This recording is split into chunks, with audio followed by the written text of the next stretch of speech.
नमस्कार दोस्तों, कैसे हैं आप सब? आई होप आप सब अच्छे होंगे, खुश होंगे। Welcome to my new vlog. और सबसे पहले तो आपका बहुत बहुत धन्यवाद। और आपने बहुत सारी विशेष दी, अपना प्यार दिया, तो इसके लिए दिल से मैं आपका धन्यवाद करना चाहूँगी। और मैंने सभी के कमेंट के जवाब दिए हैं, अगर किसी का रहता है तो उसके लिए सॉरी। और मैंने कोशिश की है कि सभी का जवाब दूँ। तो आपका मैं बहुत शुक्रिया करती हूँ कि आपने इतना प्यार मुझे दिया। और बस यही आपसे आशा करती हूँ कि आगे भी अपना प्यार ऐसे ही बनाए रखें। तो जी, आज का जो रूटीन है वो करते हैं शुरू।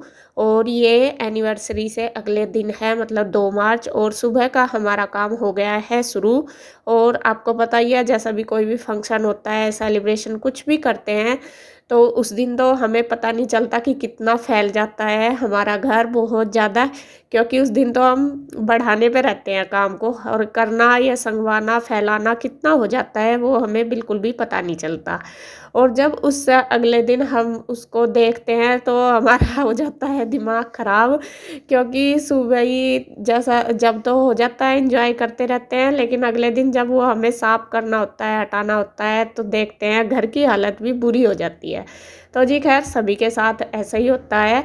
तो यहाँ बस सुबह ही सब लग गए हैं अपने अपने रूटीन पे। और यहाँ सुबह ही पहले लगा दी है गुड्डू ने झाड़ू। और ये जो दीवान है ये बाहर किया हुआ था गैलरी में, तो ये कर दिया है अपनी जगह।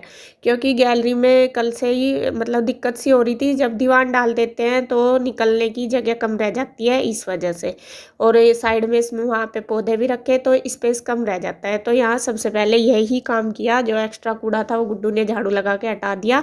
और बस उसके बाद दीवान कर दिया है सेट। अब हो गई है शुरू, सफाई की बारी आ गई है। और आपको बता दूं, अब से भी लगभग 1 डेढ़ घंटा पहले मैं सफाई में लग गई थी।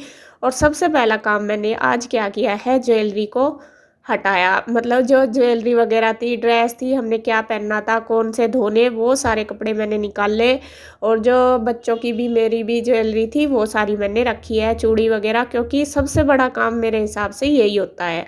बाकी जो सफाई है, नॉर्मल सफाई, वो तो आराम से हो जाती है, वरन जो ये छोटे छोटे सामान रखने, उठाने, धरने, इनमें सबसे ज़्यादा टाइम लगता है। तो सुबह ही लगभग मैं 6:30 बजे उठ के आज इसी काम में लगी थी, तो मैंने वो ही निपटाया पहले। मैंने कहा अभी तो बच्चे भी सो रहे थे, सब सो रहे थे, अगर मैं कुछ और साफ़ सफाई में लगूंगी तो सब जाग जाएंगे, बोलेंगे कि ये तो सुबह ही लग गई। तो वो जो छोटा छोटा काम था वो मैंने आराम से बैठ के वो कर लिया, क्योंकि इसमें टाइम लगा। तो उसके करने के बाद फिर आ गई हूँ मैं रूम में क्लीनिंग करने के लिए। और कपड़े वगैरह मैंने रख दिए बाहर मशीन पे, जो धोने वाले थे। बाकी जो जैसा बच्चे एक कपड़ा निकाल पहनना होता है और 10 निकाल के डाल देते हैं, वो मैंने सारे तय करके रख दिए। अलमारी भी ऐसे ही हो रही थी, तो मैंने वो लगा दिए हैं। और बस अब कर दूंगी बेडशीट साफ। और जो ये नीचे वाली बेडशीट, ये मैंने उतारी नहीं थी कल, वो इसलिए क्योंकि ये कल ही डाली थी। मैं कहा कोई बात नहीं, जब ये वाली ऊपर वाली मतलब धुलने लायक होगी तो ये नीचे वाली तब चल जाएगी, तो मैंने इसीलिए ये नहीं निकाल ली थी। और देखिए, ये वाली बेडशीट जो ब्लू वाली मैंने डाली है, मुझे बहुत सुंदर लगी। इसका जो लुक है वो बहुत सुंदर निकल के आया। और यहाँ गुड्डू के पापा ले आए हैं लौकी का जूस बना के। आजकल मुझे बहुत ज़्यादा फिर बीपी की दिक्कत मेरी बढ़ने लगी है, कि जब से मैं वहाँ से आई हूँ ना सूरत से, तो जब से फिर पता नहीं क्या हो रहा, बीपी मेरा बहुत ज़्यादा बढ़ रहा। तो फिर से मुझे अपना रूटीन जो है वो शुरू करना पड़ेगा। क्योंकि सर्दियों के टाइम मैंने लौकी का जूस नहीं पिया था, गाजर वगैरह का पी लेते थे या फिर नहीं भी। और आजकल मैं अपनी लापरवाही खुद ही भी कर रही हूँ, योग वगैरह पे इतना ध्यान नहीं दे रही, क्योंकि काम का ही शेड्यूल नहीं बन पा रहा। जब कहीं चले जाते हैं ना, बहुत ज़्यादा मतलब बहुत टाइम हमारा शेड्यूल जो है वो गड़बड़ा जाता है, बहुत दिन में जाके सेट होता है। तो वही मैं सोच रही हूँ कि धीरे धीरे, अभी तो काम मेरा बड़ा हुआ, जैसा ये एनिवर्सरी का 1 2 दिन इसमें लग जाएंगे सेटिंग करने में अच्छे से। मतलब सारा ही काम फैल जाता है, तो उसको संगवाने में, करने में। तो मैं सोच रही हूँ कि धीरे धीरे अपना जो भी रूटीन है उस पे आऊँगी, तब जाके ये ठीक होगा। वरना तो दवाई खाने से भी क्या फ़ायदा, इतनी ज़्यादा अंग्रेज़ी दवाइयाँ भी बहुत ज़्यादा नुकसान देती हैं। और बीपी मेरा ज़्यादातर अब नॉर्मली 150 और 160 के लगभग रहने लगा, और मुझे ना बार बार चक्कर आने लगे। तो इस वजह से इसके पापा भी गुस्सा हो रहे थे मेरे पे कि तू अपना ध्यान नहीं रख रही, पहले काम बाद में, पहले अपना हेल्थ का ध्यान रखो, वरना तो फिर ज़्यादा दिक्कत बढ़ जाएगी पहले की तरह। तो मैं भी सोच रही हूँ, कहा हाँ मैं ध्यान दूँगी। तो जी खैर, वो भी ज़रूरी है, हर काम के साथ सबसे पहले अपनी हेल्थ ज़रूरी है, क्योंकि हेल्थ ठीक होगी तभी हम जाके कुछ और काम, मतलब जो भी हमारा घर का काम है सब कुछ, तभी हम जाके कर पाएंगे। तो मैं भी वो सोच रही हूँ कि धीरे धीरे 1-2 दिन में जो काम है वो निपटा के फिर अपना जो हेल्थ रूटीन है वो बनाऊंगी। तो यहाँ बस देखिए, अंदर रूम की मैंने सफाई कर दी है, और एक कमरे की नहीं करी अभी, क्योंकि ईशू और पीयू वहाँ पे सोई हुई थी। फिर बाद में उठी थी तब जाके मैंने वहाँ की बेडशीट वगैरह झाड़ी थी। तो अब बारी आ गई है बाहर की। बाहर के कवर मैंने झाड़ दिए बिल्कुल अच्छे से, मतलब उतार के सोफ़े को झाड़ दिया बहुत अच्छे से, और अब जो कवर है वो लगा दूँगी। दीवान की बेडशीट भी मैंने झाड़ के लगा दी है। और यहाँ सुबह ही आ गया है मेरी मम्मी का फ़ोन, वो पूछ रही है कि चोट लगी है, अब कैसी है कैसी नहीं। और मम्मी को भी नहीं पता था कि चोट लगी मेरे। फिर रात जब बाद में उनका फ़ोन आया था तब मैंने बताया, तो सच में ही इतना मैं बहुत दुखी हुई। और जब हम अपनी माँ से बात करते हैं, आपने भी देखा होगा ये, और अपना दुख कोई भी शेयर करते हैं ना तो रोना आ जाता है। और जब मैं रात मम्मी से बात कर रही थी तो मेरी रोनी आ गई बहुत ज़्यादा, और मम्मी भी परेशान होगी मेरी कि ऐसा कि इतनी चोट कैसे लगवा ली। तो सुबह ही सुबह फिर उनका फ़ोन आ गया, वीडियो कॉल कर रही मैं, तो वही देख रही कि आराम हुआ है या नहीं, कैसी है अब तबीयत। तो यहाँ मैं मम्मी से, भाभी से, भतीजे से, सबसे बात कर रही हूँ, और बस अपना काम भी कर रही हूँ। तो मैं बस धीरे धीरे करके जो बाहर की क्लीनिंग है एरिया की वो भी कर दी। और बच्चों ने भी मेरी काफ़ी हेल्प करी है, अगर आपको बताऊं, गुड्डू ने भी, ईशू ने भी, पीयू ने, सफाई में भी, और वैसे भी जैसे सामान उठाना धरना। और एनिवर्सरी वाले दिन भी आपने देखा होगा बच्चे पूरे अच्छे से लगे रहे, मतलब पूरे शौक से ही करा उन्होंने।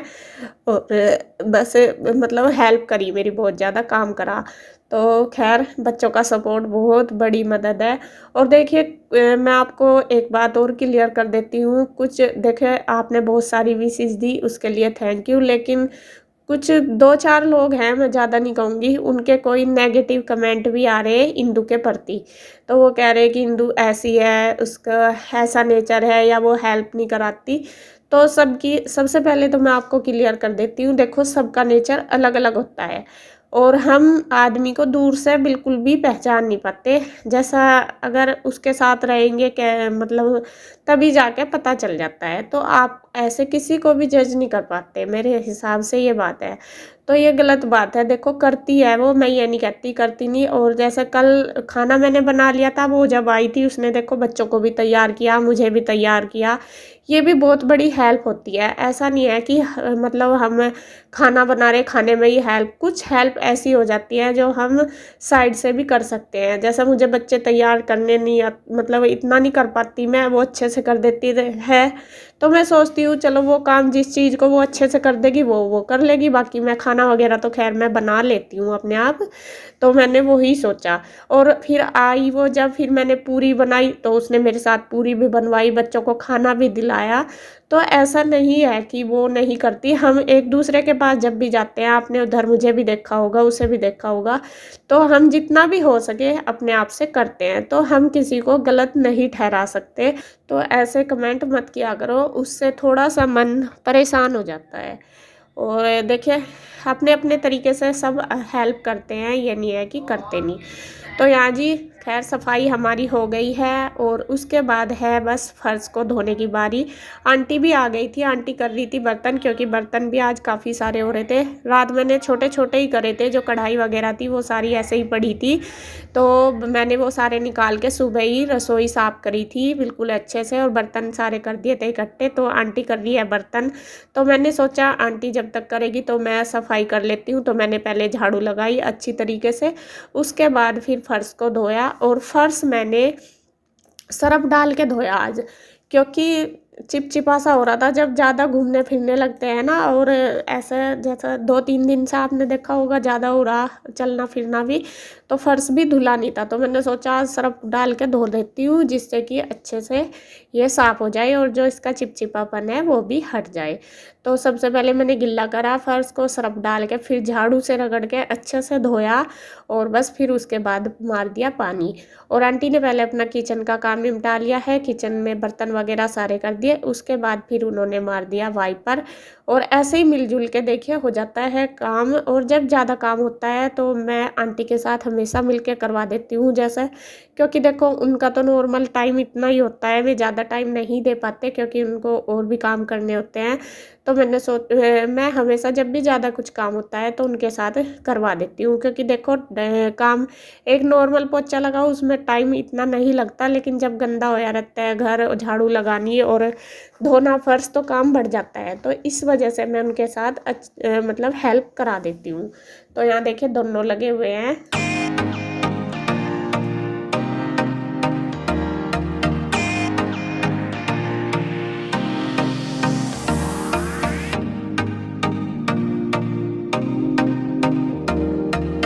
तो फिर मैं लगाने लगी थी पोछा अंदर की साइड, और बस मैंने मार दिया है जो गैलरी है वो भी धो दिया अच्छे से, और फिर मार दिया वाइपर।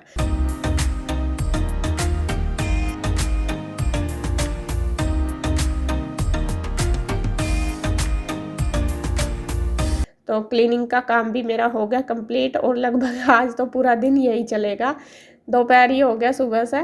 तो खैर होगी क्लीनिंग, और जब हो जाता है ना तो बहुत सुकून सा मिलता है। जब तक काम ऐसे ही पड़ा रहे तो और दिमाग हाइपर रहता है, मेरा तो बहुत ज़्यादा रहता है। मुझे बहुत परेशानी है इस चीज़ की जब तक काम नहीं होता ना तो मेरा दिमाग हाइपर रहता है, इसीलिए मेरा ज़्यादा बीपी बढ़ा है। मुझे सबसे बड़ी बात यही है। हेलो फ्रेंड्स, तो सुबह के बज गए हैं 11, पूरे 11 बज गए, और मेरा जो क्लीनिंग का काम है हो गया। और सुबह से लगभग मैं आज 7 बजे लगी थी क्लीनिंग में, क्योंकि बहुत ज़्यादा फैला हुआ था। जब तो हम निकाल कर घेर देते हैं सारा कुछ, लेकिन जब समेटना पड़े, जब जोर पड़े, जब तो पता नहीं चलता, ये भी कर लो वो भी कर लो, ये भी निकाल लो। कपड़े भी ऐसे ही, ये नहीं पहनना ये पहनना, बैंगल्स वगैरह भी इतनी सारी पड़ी थी, सबकी निकली हुई ज्वेलरी, वो भी सारी मैंने 1 घंटा तो कम से कम मेरा सुबह ही उसी में ही लगा। तो खैर जो भी मेन थी क्लीनिंग वो मेरी हो चुकी है कंप्लीट। बाकी ये मैंने अभी उतारा नहीं, मैं कहा चलो 1-2 दिन हो रहने दो, इसके पापा कह रहे रहने दो 1-2 दिन, बाद में उतार देंगे। तो होगी है क्लीनिंग तो। और कपड़े रह गए, देखिए मेरे कपड़े काफ़ी सारे हैं और हाथ से धोने गए। आज दिन है वीरवार, तो इसलिए आज मैंने कपड़े नहीं धोए, और फिर ज़्यादा काम नहीं होएगा क्योंकि आज सफाई का ही बहुत ज़्यादा था। आंटी के साथ मिलकर मैंने करवाया, बहुत ज़्यादा काम था, तो मैंने सोचा कपड़े कल ही धोऊंगी। और ये नाश्ता भी नहीं बनाया, जो रात का रखा हुआ था ना, बचा हुआ था सारा सामान, वही सबने नाश्ता करा। बस चाय और दूध बना दिया था, बच्चों के लिए दूध और अपने लिए चाय बना ली थी, तो सबने हमने वही किया है। और इधर बच्चे कर रहे हैं पढ़ाई। कल है पेपर, परसों बेटा? परसों इनका पेपर है, तो मैं कहा कल तो कुछ पढ़ नहीं पाए, सब बिजी थे, तो ये बस अपना पढ़ाई कर रहे हैं। और पीयू कल यहीं थी, अभी गई है, भैया अभी लेके गए। देखिए तीनों कान्हा जी बैठ गए हैं तैयार होके, केशव जी भी, गोविंद जी भी और माधव जी भी। तो तीनों को गुड्डू ने नहला धुला के तैयार कर दिया। जब तक मेरा सफाई का काम निपटा, मैं कहा गुड्डू तू ही नहा के इनको तैयार कर दे, तो उसने कर लिया। और बस अब बच्चे कर रहे हैं पढ़ाई, और मैं भी थोड़ी देर करूंगी रेस्ट। ये देखिए जो कल चोट लगी थी बहुत ज़्यादा, ये देखिए स्वेलिंग बहुत ज़्यादा, और आप देख रहे भी होंगे कि आँख भी मेरी बस बाल बाल बच रही है, बिल्कुल नीली हो रही है यहाँ से भी स्वेलिंग हो रही है। और दर्द भी इसमें से कल से नहीं गया। कई बार मैंने पैरासीटामोल लेती हूँ तो थोड़ा आराम हो जाता है, बल्कि फिर इसमें दर्द होना शुरू हो जाए। आँख में यहाँ पे हो रहा दर्द, और चोट देखिए गहरी तो है ही बहुत ज़्यादा, क्योंकि ये जो हड्डी सी है इसी पे ही लगी है एकदम। खैर जी, जो ना हो होता है, उन्हीं को कौन टाल सकता है, कितनी भी कोशिश कर लो। बस भगवान से यही शुक्रगुजार है कि कम से कम मतलब इतने पे ही टाल दी भगवान जी ने, बस ठीक ठाक रहे और सब कुछ जो होना वो हो गया। तो खैर मैं बस अब थोड़ी देर रेस्ट करूँगी, वीडियो वगैरह एडिट करूँगी, और बस फिर बाद में मिलती हूँ। और यहाँ अब है शाम का टाइम, खाना वगैरह दोपहर का खा के फिर हम लेट गए थे क्योंकि थकन सी हो रही थी बहुत ज़्यादा। और शाम के टाइम अब कर रहे हैं कपड़ों की तय। और ये कपड़े कल के क्या परसों के ही धुले हुए, ये ऊपर ही रख दिए थे कुर्सी पे मैंने, क्योंकि टाइम ही नहीं मिला था इनको तय करके रखने की। तो यहाँ गुड्डू और ईशू लाई हैं उतार के। तो मैं शायद वीडियो वगैरह एडिट कर रही थी या कुछ और काम कर रही थी, तो ये बच्चे कर रहे हैं कपड़ों की तय। और बस ये ईशू तो कह रही, ईशू तो एक दो करके चली गई कि मेरे से नहीं हो रहे, फिर गुड्डू कर रही है। बस जो मैंने इसको बोल दिया जो बिना प्रेस के वो तय कर दे, बाकी प्रेस के निकाल दे, तो वो कर देगी। और बस अब वीडियो का एंड करती हूँ मैं यहीं पर। अगर आपको वीडियो अच्छी लगे तो प्लीज़ लाइक करें, कमेंट करें, सब्सक्राइब करें, शेयर करें। तो फिर मिलते हैं एक और नई वीडियो के साथ, तब तक के लिए बाय बाय।